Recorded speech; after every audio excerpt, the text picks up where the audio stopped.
नमस्कार छात्रों, बायोलॉजी की सीरीज में हमारा दूसरा लेक्चर है। आप लोगों ने पहले लेक्चर में बहुत अच्छा प्यार दिया है।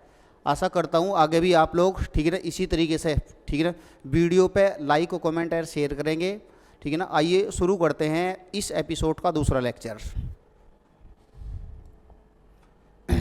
पिछली क्लास में मैंने आप लोगों को बताया था कि मोलर क्या होते हैं, उसी से संबंधित आज हम आपके लिए एक पर्सन लेकर आए हैं। ठीक है ना, आप इसको वीडियो को 1 मिनट के लिए पुश कर लीजिए और पुश करने के बावजूद आप देखिए कि इस क्वेश्चन का आंसर क्या है। कल हमने क्लास में पढ़ा था कि सबसे पहले दांतों की संख्या ICPM, ये कल फॉर्मूले पढ़ाए थे आप लोगों को, ICPM और इंटू 2 और लिखा था 32। आज आपसे क्वेश्चन पूछा हुआ कि आप बताइए मोलर दांतों की संख्या कितनी है। ठीक है ना, तो आपको इसको फॉर्मूले को देखकर और कल जो पढ़ाया गया था उसको देखकर आपको बताना है कि इस क्वेश्चन का आंसर कितना है। तो आपसे पूछा है मोलर की संख्या, तो मोलर की संख्या कल कितनी बताई गई थी आप देख लीजिए। आपने लिखा था 2123 गुणा 2 बराबर 32, ये लिखा था। तो इसका मतलब जोन से दांत की संख्या पूछी जा रही है उसका नंबर ये लिखा हुआ है और इसकी गुणा आपको ठीक ना 4 से करनी थी। इसका मतलब जो भी ऑप्शन आपके सामने दिखाई दे रहा है उसमें से आप लोगों का आंसर ये रहा। इस प्रकार क्वेश्चन आपके सामने दिखाई देंगे और आपको सेकंड लगेगी मुश्किल से 30 सेकंड पढ़ते ही सार आंसर को क्लिक करना। आइए शुरू करते हैं जहां कल हम लोगों ने छोड़ा था उससे आगे। ठीक है ना, उससे आगे कल हमने छोड़ा था कि आपको एक फॉर्मूला दिया था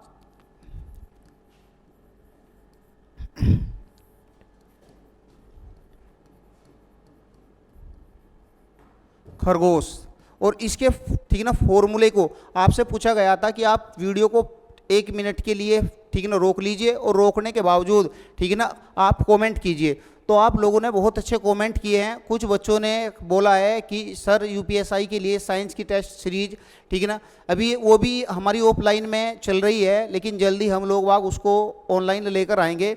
तो आप देखते हैं कल जहां हम लोगों ने रोका था तो 2023/2023 × 2 और पूछा गया था कि इस जगह पर कौन सी संख्या आएगी, वो आप लोगों को बताना था।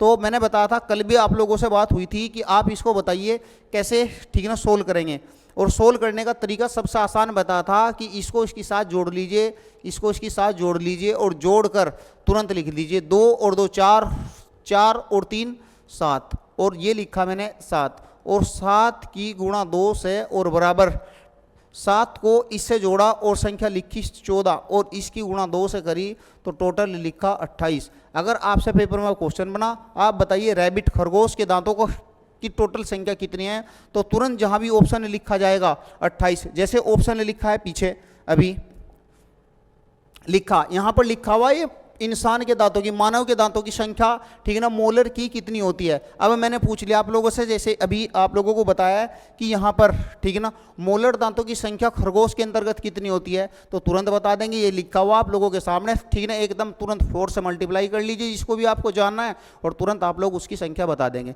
इस प्रकार हमने पिछली वीडियो से अब तक जो ठीक है ना देखा टोटल मानव के दांतों की संख्या कितनी ठीक है ना, वो कितने प्रकार के होते हैं, उनका क्या काम है, ये सब कुछ हम लोगों ने सीख लिया।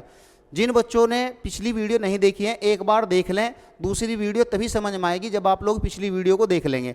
तो शुरू करते हैं इससे आगे की जर्नी। अगर मैं ठीक है ना एक टीथ बनाऊं तो टीथ कुछ इस प्रकार से दिखाई देगा, ऊपर से ऐसे और नीचे से कुछ इस प्रकार से, और फिर यहाँ इस प्रकार की स्थिति बनी हुई है टीथ की ऊपर से, और यहाँ ये दांत आप लोगों का, इस दांतों के ऊपर एक लेयरिंग बनी हुई होती है जो पेपर में बहुत बार क्वेश्चन आती है नीचे ठीक है ना। आप लोगों के मसूड़े जम्स ये बने हुए हैं, यहाँ तक भी पेपर में क्वेश्चन बन रहे हैं ठीक है ना। तो अगर पेपर में पूछा कि बताइए दांत की आउटर लेयर किस चीज की बनी है, दांत की आउटर लेयर का नाम है डेंटाइन, और डेंटाइन जिस चीज से बनी है इसकी आउटर लेयर उसका नाम है कैल्शियम कार्बोनेट, कैल्शियम कार्बोनेट, और दूसरा नाम है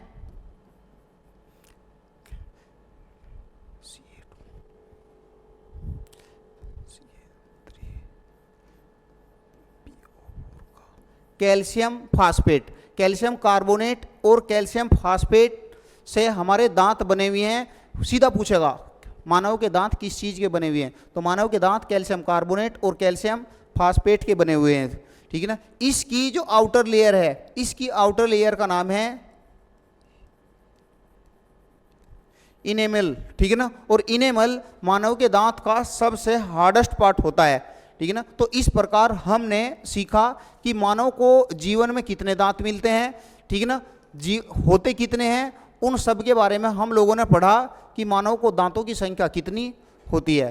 तो आइए उससे आगे हम लोग बाग, ठीक है ना, डिस्कस करते हैं। कल हमने एक डायग्राम बनाया था कुछ इस प्रकार से, ऐसे ये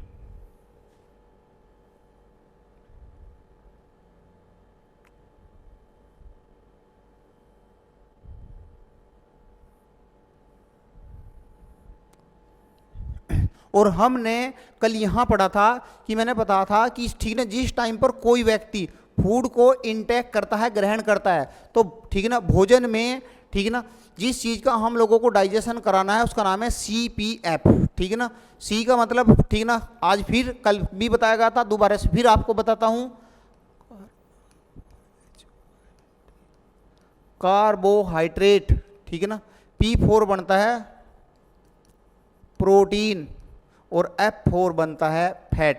जिस चीज़ का डाइजेशन हमको कराना है उसका नाम कार्बोहाइड्रेट, प्रोटीन और फैट। हमने पढ़ा था कल, कार्बोहाइड्रेट का पाचन जिस जगह से शुरू होता है उसका नाम मुख, मुख गुहा से कार्बोहाइड्रेट का पाचन होता है, जिसको इंग्लिश में माउथ कैविटी के नाम से जाना जाता है। यहाँ से शुरू हुआ और यहाँ हमने पढ़ा था कल की, यहाँ पर, ठीक है ना, सबसे पहले टीथ पढ़ने थे हमको। टीथ के बाद जिसको पढ़ना है टंग पढ़ना है, और टंग के बाद में सलाइवरी ग्लैंड पढ़नी है। तो आइए उनमें से एक टॉपिक अब दोबारा से शुरू करते हैं जिसका नाम है सलाइवरी ग्लैंड। तो आज का हमारा टॉपिक है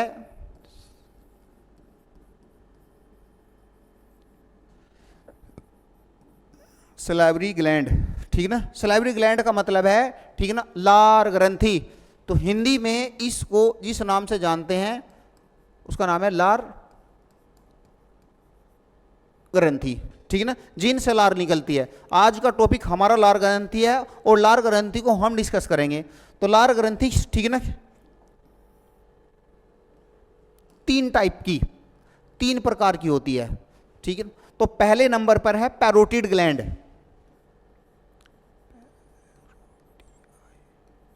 पैरोटिड ग्लैंड। दूसरे नंबर पर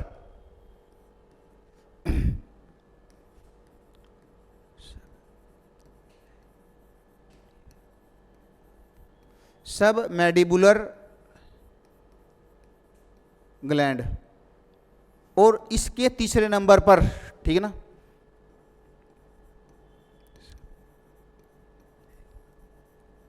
सब लिंगुअल ग्लैंड। तो अगर पेपर में क्वेश्चन पूछा लार कितने पेयर हैं लार के, तो आप बताएंगे सीधे के सीधे 3 पेयर। अगर नंबर पूछा टोटल कितने हैं तो 6। क्यों? क्योंकि ठीक है ना, एक की 2 हैं, एक ये 2, इसका 1 पेयर, ठीक है ना, इसका मतलब ये भी 1 पेयर, इनकी संख्या 2, ठीक है ना, ये 1 पेयर, इसकी संख्या 2, तो टोटल संख्या, ठीक है ना, 3। लेकिन पेयर में कभी कभी क्वेश्चन पूछ रहा है कि बताइए लार ग्रंथि की संख्या कितनी है, तो लार ग्रंथि की संख्या कितनी है, तो संख्या 6। लेकिन अगर पेयर पूछा तो 3 पेयर है। अब सारी की सारी ग्लैंड्स एक ही चीज़ को रिलीज करती हैं जिसका नाम है सलाइवा। अब जो ये सलाइवा है, अब सलाइवा जो है कौन सी ग्लैंड कितना निकालती है, कौन सी ग्लैंड कहाँ होती है, उसके बारे में बात करते हैं। नाम लिखा पैरोटिड ग्लैंड। और पैरोटिड ग्लैंड मानव के शरीर में कहाँ दिखाई देती है, तो सीधा लिखेंगे नियर बाई ईयर। हिंदी में लिखेंगे यह ग्लैंड बच्चों कान के पास होती है। कान के पास जहां ये माइक लगा हुआ है, जस्ट एकदम यहां बराबर में, एकदम यहां। जिस टाइम पर आप भोजन को खाओगे और उसको, ठीक है ना, ऐसे कट करना शुरू करोगे दांतों से, तो देखना यहाँ हाथ लगाकर चलता है सिस्टम, इस साइड से चलता हुआ दिखाई देगा। तो सीधा लिखा हुआ कान के पास में कौन सी लार ग्रंथि पाई जाती है, तो सीधा बताएंगे कान के पास में पैरोटिड ग्लैंड पाई जाती है, और संख्या 2 और पेयर में 1 पेयर, बात क्लियर हो गई होगी आप लोगों को। सीधा लिखा हुआ कि ये ग्लैंड कहाँ पाई जाती है, तो लिखेंगे ब्लू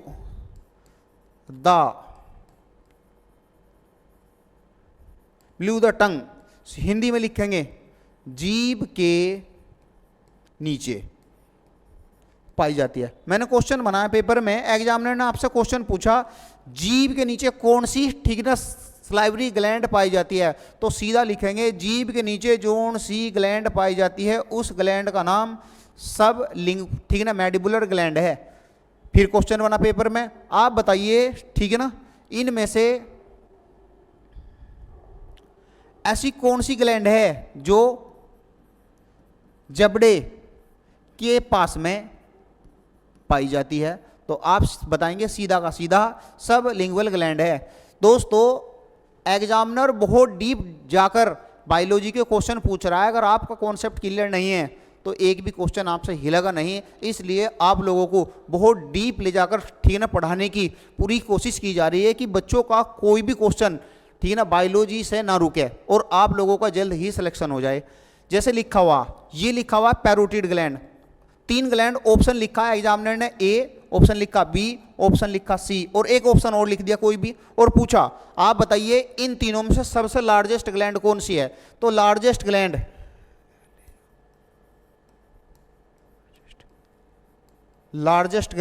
ठीक है ना, it is the largest gland ठीक है ना। पैरोटिड ग्लैंड मानव के शरीर की सबसे बड़ी लार्जेस्ट ग्लैंड है। कौन सी largest gland, salivary largest gland है, सलाइवरी लार्जेस्ट ग्लैंड होती है ठीक है ना, लेकिन ये तो सबसे बड़ी है, तो इन दोनों में से कोई ना कोई एक ऐसी ग्लैंड है जो सबसे छोटी होगी, तो सबसे छोटी कौन सी है, it is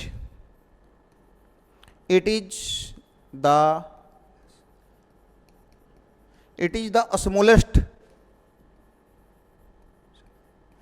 salivary gland, Hindi में लिखेंगे यह सबसे छोटी लार ग्रंथि है ठीक है ना। अब ये तो बात हो गई कि ये तो सबसे बड़ी, ये सबसे छोटी, बिल्कुल बात क्लियर, लेकिन इनमें से सबसे ज़्यादा ठीक है ना लार ठीक है ना निकालने का काम कौन सी ग्रंथि करती है, लार निकालने का काम जो सी ग्रंथि करती है उसका नाम लिखा हुआ दोस्तों ठीक है ना। ये टोटल लार ग्रंथि का ठीक है ना लगभग 60 से 70% ठीक है ना सलाइवा निकालने का काम करती है दोस्तों, निकालने का कार्य करती है। अब ये बात भी क्लियर होगी कि सबसे ज़्यादा लार निकालने का काम कौन सी ग्रंथि करती है, सबसे बड़ी कौन सी होती है, सबसे छोटी कौन सी होती है, कान के पास कौन सी होती है, जीभ के पास कौन सी होती है, जबड़े के पास कौन सी होती है, किससे सबसे ज़्यादा ठीक है ना निकलता है ठीक है ना, ये सारी बातें क्लियर होगी। अब एक बात और, पेपर में घुमाकर आप लोगों से दोस्तों क्वेश्चन पूछा ठीक है ना कि बताइए ठीक है ना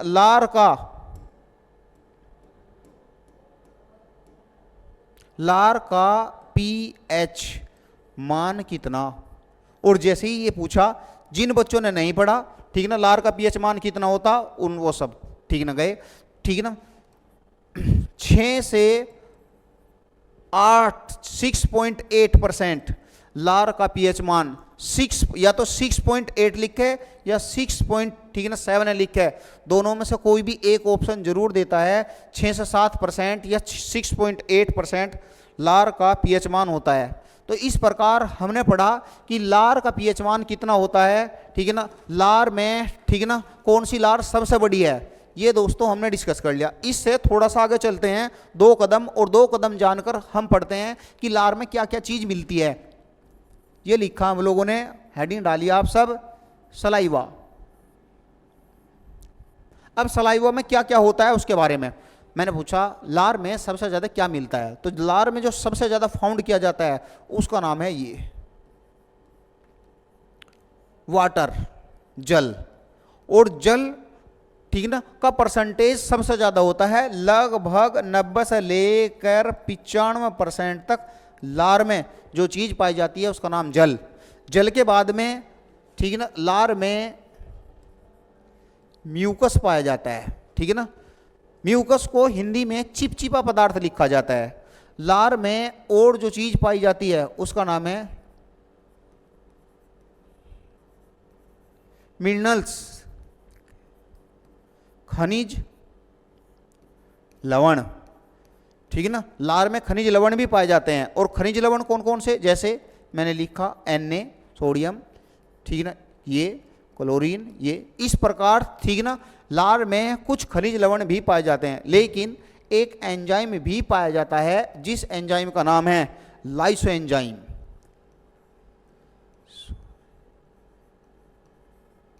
लाइसो एंजाइम ये भी पाया जाता है, ठीक है ना। और बहुत महत्वपूर्ण एंजाइम पाए जाते हैं लार के अंदर, ठीक है ना, उनके बारे में भी बात करते हैं। जैसे एक एंजाइम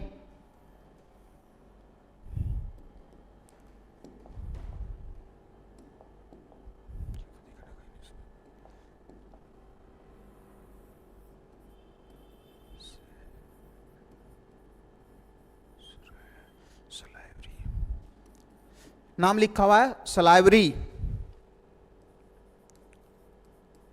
सलाइवरी एमाइलेज एंजाइम। आपसे पेपर में क्वेश्चन बना, बताइए, ठीक है ना, लार में कौन सा एंजाइम पाया जाता है। जो भी एंजाइम दिखा आप लोगों को तुरंत टिक कर दीजिए, एकदम आपका क्वेश्चन सही, ठीक है ना। दूसरा, लार में एक एंजाइम पाया जाता है जिसका नाम है ये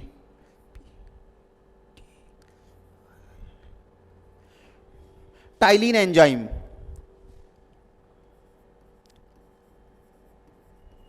टाइलिन एंजाइम, और सारे के सारे एंजाइम आपस में मिलकर, ठीक है ना, जिस चीज का काम करते हैं, salivary amylase enzyme, ptyalin enzyme, lyso enzyme, ठीक है ना, सब मिलकर लार में, ठीक है ना, मिलकर आपस में किस में मिलेंगे, ठीक है ना, सारे के सारे एंजाइम भोजन में, और भोजन में मिलते ही सार आने वाले, ठीक है ना, बैक्टीरिया या माइक्रोब्स, हिंदी में लिखते हैं उसको सूक्ष्म जीव, इन सब को मारने का काम करते हैं दोस्तों, ठीक है ना। बैक्टीरिया को, सूक्ष्म जीव को मारने का काम कौन करते हैं। मैंने कल क्वेश्चन बनाया आप लोगों के, ठीक ना, टाइलिन एंजाइम कहाँ पाया जाता है, मैंने पढ़ाया आप लोगों को एमाइलेज एंजाइम कहाँ पाया जाता है, मैंने पढ़ाया लाइसो एंजाइम कहाँ पाया जाता है, और इन तीनों का काम दोस्तों लिखा हुआ कि, ठीक ना, बैक्टीरिया एंड सूक्ष्म जीव को मारने का काम करते हैं। यहाँ तक की बात हमारी क्लियर हुई, ठीक है ना, कि हमने पढ़ लिया लार, लार के बारे में कंप्लीट, ठीक है ना। इसमें अब क्वेश्चन बना,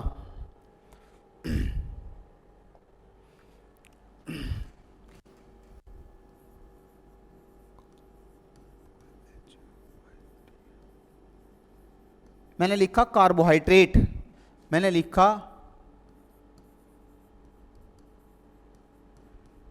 प्रोटीन, मैंने लिखा फैट। मैंने दोस्तों बताया, ठीक है ना, जिस टाइम पर, ठीक है ना, खाना माउथ में है, तो माउथ में, ठीक है ना, लार ने जिस चीज का डाइजेशन करा उस चीज का नाम है कार्बोहाइड्रेट। तो हम लिख सकते हैं, ठीक है ना, इसका डाइजेशन हो चुका है, ठीक है ना, इसका ये डाइजेस्टिव अवस्था में है। लेकिन क्या मुख के अंदर, ठीक है ना, प्रोटीन का डाइजेशन हुआ है, नहीं हुआ है, तो लिखेंगे नो, नो डाइजेस्टिव फॉर्म, ठीक है ना। क्या, ठीक है ना, फैट का डाइजेशन हुआ है, नहीं दोस्तों, इसका भी नहीं हुआ है, तो ये भी लिखेंगे नो डाइजेस्टिव फॉर्म। दोनों का डाइजेशन नहीं हुआ है, लेकिन इसका डाइजेशन हो चुका है। अब एक बात,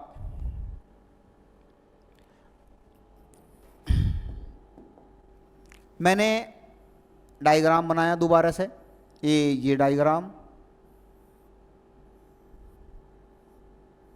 मैंने कल यहां बताया था कि ये यहां पर एक वाल्व यहां पर, इस वाल्व का नाम लिखा हुआ कार्डिक वाल्व, इसका नाम लिखा हुआ पाइलोरिक वाल्व। और कल बताया था कि, ठीक ना, आप लोगों का अष्टमक, ठीक ना, कौन कौन सी वाल्व के बीच में है, आपका अमास से कौन कौन सी वाल्व के बीच में है, तो दो वाल्व का नाम ध्यान रखेंगे। अब हम वापस चलते हैं, यहीं जो हमने लिखा उसके बारे में बात करते हैं। ये क्यों लिखा उसके बारे में बात करेंगे। यहां से खाना होते हुए, ठीक है ना। यहाँ से खाना होते हुए धीरे धीरे कर कर जिस टाइम पर आगे चलता है, यहाँ से खाना चला तो खाना मुख में था, मुंह से जब आगे चला तो उसमें, ठीक है ना, कार्बोहाइड्रेट का डाइजेशन हो गया, कार्बोहाइड्रेट ठीक है का डाइजेशन हुआ भोजन किस नाम से जाना जाता है। पेपर में क्वेश्चन पूछा, हाई लेवल एग्जाम क्वेश्चन पूछ रहा है, वनडे एग्जाम में क्वेश्चन में पूछा कि जिस टाइम पर कार्बोहाइड्रेट का डाइजेशन हुआ बट प्रोटीन एंड फैट का डाइजेशन नहीं हुआ, उस भोजन को किस नाम से जाना जाता है। उस भोजन का नाम है BOLUS, बोलस फूड। अब एग्जामिनर ने क्वेश्चन बनाया व्हाट इज बोलस फूड, नीचे लिखा हुआ, ठीक ना, कार्बोहाइड्रेट डाइजेस्टिव फॉर्म में, दूसरा ऑप्शन लिखा प्रोटीन डाइजेस्टिव फॉर्म में, तीसरा ऑप्शन लिखा हुआ फैट डाइजेस्टिव फॉर्म में। जिन बच्चों ने, जिन दोस्तों का, ठीक ना, कॉन्सेप्ट क्लियर है, एकदम बताएंगे, ठीक ना, व्हाट इज बोलस फूड बोलेंगे, कार्बोहाइड्रेट, ठीक ना, डाइजेस्टिव फॉर्म में, जिस जगह पर ऑप्शन पर लिखा हुआ तुरंत क्लिक करेंगे और क्लिक करते ही आगे। दूसरा बच्चा कई बार पढ़ेगा, उसकी समझ में यही नहीं आएगा कि बोलस फूड क्या हो, उसे पता ही नहीं बोलस फूड क्या होता है, क्योंकि उसका कॉन्सेप्ट ही नहीं क्लियर है। इसलिए बच्चों सबसे पहले अपनी नींव को बहुत अच्छा मजबूत कर लीजिए, और उसी के लिए बायोलॉजी के साथ में आपके सामने मैं उपस्थित हुआ हूँ, ठीक है ना। जितनी बायोलॉजी मुझको आती है सारी आप लोगों को सिखाकर ही मैं, ठीक है ना, क्लास से गिव अप करूँगा, ठीक है ना, क्यूट करूँगा।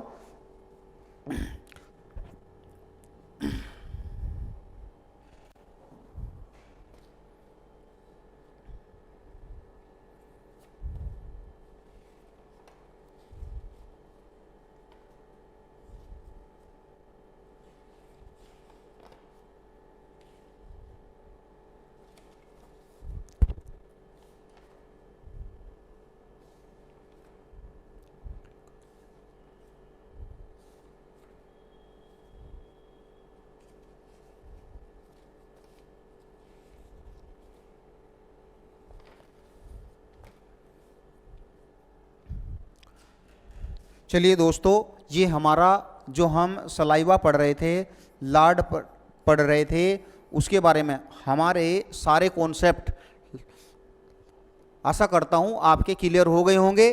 तो नेक्स्ट टॉपिक इसी में ही शुरू करते हैं, माउथ कैविटी में ही शुरू करते हैं, जिस टॉपिक का नाम है हमारा टंग, और टंग को हिंदी में लिखा जाता है जीभ, ठीक है ना दोस्तों। जब जीभ को डायग्राम के अकॉर्डिंग देखें और उसको अच्छी तरीके से एनालाइज करें तो मानव की जीभ कुछ इस प्रकार से दिखाई देगी, और मानव की जीभ दिखाई देगी तो इस पर बहुत सारे क्वेश्चन बने हैं पेपर में, जैसे, ठीक है ना, इसका ये भाग को इंग्लिश में फ्रंट पार्ट लिखते हैं और हिंदी में इसका नाम है अग्र भाग, ठीक है ना। और जैसे ही अग्र भाग, ठीक ना, लिखा, एकदम क्वेश्चन बनाया, जीभ के कौन से भाग से मानव मीठे का अनुभव करता है, स्वीट्स का अनुभव करता है, यानी कि मीठा जिससे अनुभव करता है उस भाग का नाम फ्रंट पार्ट, इंग्लिश में, हिंदी में लिखा हुआ अग्रभाग। बराबर में डियर फ्रेंड्स, ए ये वाली भाग, ए ये वाला पार्ट, ए ये वाला पार्ट, जीभ का ये वाला पार्ट, जीभ का ये वाला भाग, जिस नाम तक जाना जाता है ये वाला पार्ट, ये बराबर में इस भाग का नाम, ठीक है ना, इस भाग का नाम है साइड पार्ट, साइड पार्ट, और हिंदी में लिखा हुआ पार्श्व भाग, ठीक है ना। आपसे पूछा बताइए, ठीक है ना, इस चीज का अनुभव, नमकीन का अनुभव जीभ का कौन सा भाग हम लोगों को बताता है, हमने तुरंत बता दिया, साइड वाला पार्ट हम लोगों को नमकीन, ठीक है ना, खाने का अनुभव कर कर बताता है। जिस टाइम पर खाने को हाथ में लिया जाता है वो टेस्ट कर कर बताया जाता है, मीठा कौन सा, खट्टा कौन सा, इसमें से कड़वा कौन सा भाग, तो वो सब जीभ बताती है, क्योंकि जीभ के ऊपर इस प्रकार से टेस्टिंग बर्ड्स पाई जाती हैं, और वो टेस्टिंग बर्ड्स का सीधा संबंध, ठीक है ना, हमारे ब्रेन से होता है, और ब्रेन उन सब चीज़ों को एकदम तुरंत डिटेक्ट कर कर बताता है आपके, ठीक है ना, द्वारा भोजन ग्रहण किया गया है उसका स्वाद खट्टा है, उसका स्वाद मीठा है, तो ये टेस्टिंग बर्ड्स कर कर बताती हैं। बीच वाले पार्ट का नाम इसका मिडिल पार्ट, ठीक है ना इंग्लिश में लिखते हैं और हिंदी में मध्य भाग लिखा जाता है।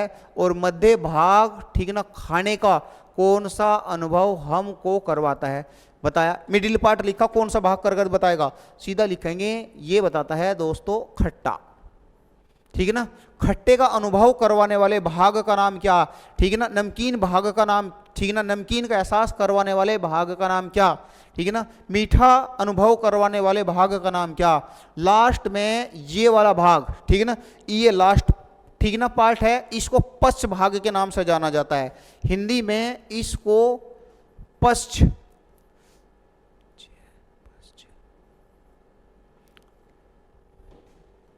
हिंदी में इसको पश्च भाग, ठीक है ना, इंग्लिश में बैक पार्ट के नाम से इसको जाना जाता है। ये किस चीज का अनुभव करवाता है हम लोगों को, कड़वा, कड़वा, ठीक है ना। ये हम लोगों को बताएगा कि भोजन कितना कड़वा हो चुका है। आई होप कि ठीक ना जीभ से जितने क्वेश्चन बने, जैसे अभी क्वेश्चन पूछा एसएससी ने, अभी क्वेश्चन पूछा वनडे एग्जाम ने, जीभ के 4 पार्ट, एक पार्ट 1, ठीक है ना, दूसरे पार्ट का नाम लिखा हुआ 2, तीसरे पार्ट का नाम लिखा हुआ ये, और चौथे पार्ट का नाम लिखा हुआ ये। दोस्तों सबके नाम लिखे, इस तरीके से क्वेश्चन बनाए पेपर में। ये लिखा पश्च भाग, ठीक है ना, फिर लिखा ठीक है ना मध्य भाग, ठीक है ना, तीसरा लिखा ठीक है पार्श्व भाग, और चौथा लिखा अग्र भाग। और दोस्तों अभी प्रैक्टिस करते हैं थोड़ी सी, पीछे के सारे क्वेश्चन को देखते हैं क्या क्या हमने अभी पढ़ा है। मैंने क्वेश्चन बनाया, बताइए निम्नलिखित में से पश्च भाग किस चीज का ठीक है ना अनुभव कर कर हम लोगों को बताता है। सामने लिख दिया कड़वा, खट्टा, मीठा, नमकीन। तो हम तुरंत बताएंगे, अगर हमें मालूम है कि पश्च भाग किस चीज का अनुभव कर कर बताएगा, उसी के सामने लिखेंगे ये तो हम लोगों को बताता है जी ठीक है ना भोजन कड़वा है, कोई भी चीज खाने की कड़वी है। ये मध्य भाग तुरंत बताएगा कि भोजन खट्टा है, ये खट्टा है। तुरंत पार्श्व भाग बताएगा आज तो नमकीन चावल बना लो। तो नमकीन चावल बना लो का मतलब है तुरंत बताया जाएगा कि उसमें कई सारे स्वाद, नमकीन ठीक है ना, कई सारे, मीठा भी थोड़ा सा, खट्टा भी थोड़ा सा, मीठा भी थोड़ा, सब कुछ मिला लिया ये बना।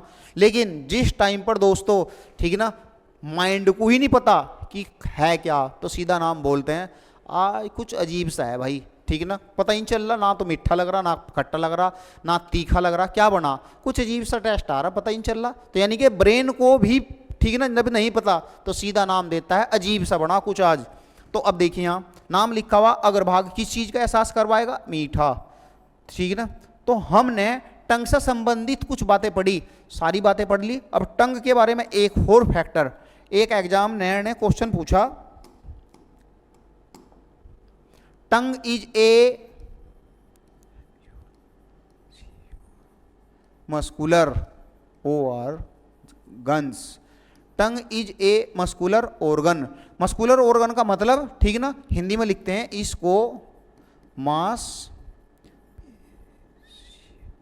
मांसपेशीय अंग।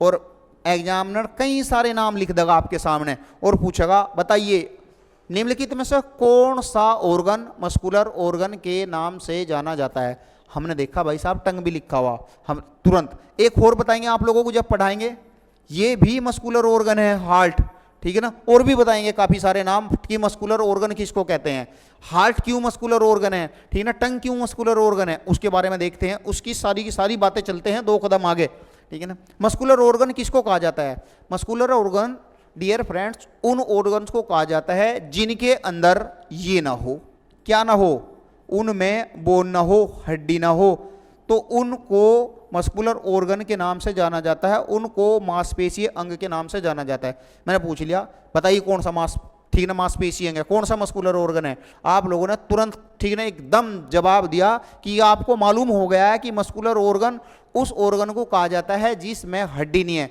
आप देख लीजिए अपनी जीभ को ठीक ना पकड़ कर देख लीजिए, वीडियो को ठीक ना 1 मिनट के लिए पुश कीजिए और फिर पकड़ कर देख लीजिए बाहर निकाल कर क्या उसमें हड्डी है, ठीक है ना। हमारा हार्ट अंदर उसमें क्या हड्डी है, कहीं नहीं है दोस्तों। तो ठीक है ना सीधा बताएंगे कि ये तो एक ठीक है ना मस्कुलर ऑर्गन है। और इस ठीक है ना जीभ के ऊपर जो ये डॉट डॉट लगा रखे हैं इनका नाम है दोस्तों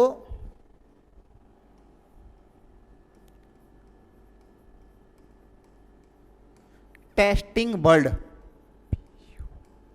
टेस्टिंग बर्ड को हिंदी में स्वाद कलिकाएं बताते हैं। जिस टाइम पर जीव की, ठीक है ना, ऊपर सरफेस पर कोई बूंद गिरती है तुरंत फैल जाती है, और फैलने के बावजूद सेकंड के नैनो सेकंड में हम लोगों को ये बता दें खाने में नमक कम है, भाई नमक डाल दीजिए, खाना आज कुछ मज़ा नहीं आ रहा, खट्टा खट्टा सा लग रहा है, तो ठीक है ना, शायद खराब हो गया, फेंक दीजिए। तो उसका मतलब है कौन बताती है? ये टेस्टिंग बर्ड्स। ये टेस्टिंग बर्ड्स, ठीक है ना, सीधी की सीधी 2000 से लेकर 3000 के बीच में छोटी छोटी बिल्कुल एकदम गुलाबी से कलर की पाई जाती है। और बात करें कि जीव की टोटल लंबाई लेंथ, ठीक है ना, 10 सेंटीमीटर है। जिस टाइम पर आप लोग एक टॉपिक पढ़ेंगे आगे, जिस टॉपिक का नाम है ये, कौन सा टॉपिक दोस्तों? बोन, ठीक है ना। बोन में तुरंत पढ़ाया जाएगा हमारी, ठीक है, टंग्स कौन से ऑर्गन से अटैच है, तो आपको बता दिया जाएगा कौन से, फिर बहुत सारी बातें फिर आपको बताई जाएंगी। तो आई होप कि आपको टंग से संबंधित सारी, ठीक है ना, क्वेरी कंप्लीट हो गई होंगी। अब आप कोई भी क्वेश्चन टंग से संबंधित एग्जामिनर पूछेगा, आप 30 सेकंड में क्वेश्चन को सोल्व कर कर आगे, ठीक है ना, अगला अपना समय बचाकर अगला क्वेश्चन अटेम्प्ट करने की पूरी कोशिश करेंगे। दोस्तों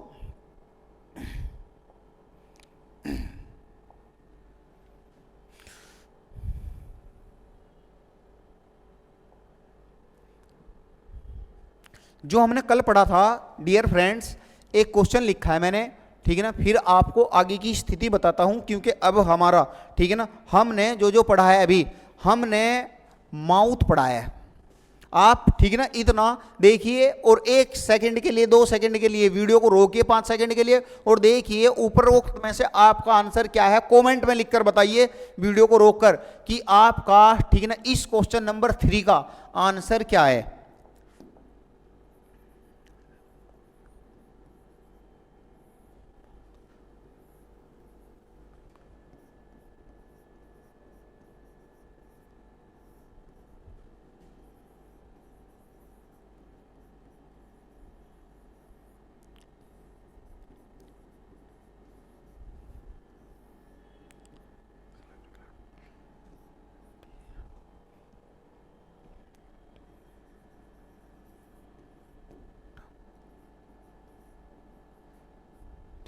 दोस्तों देखिए, अभी आप उसको देखिए, हमने माउथ पढ़ लिया।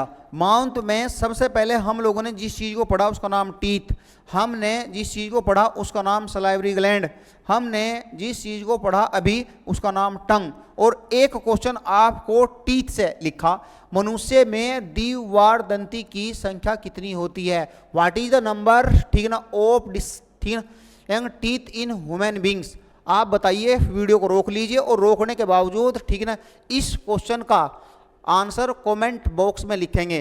डियर फ्रेंड्स, अगला हमारा वीडियो बहुत जल्दी आएगा। आशा करता हूं कि आपको ये वीडियो बहुत पसंद आई होगी, ठीक है ना। हमारे चैनल को सब्सक्राइब कीजिए, लाइक कीजिए। थैंक यू दोस्तों, धन्यवाद।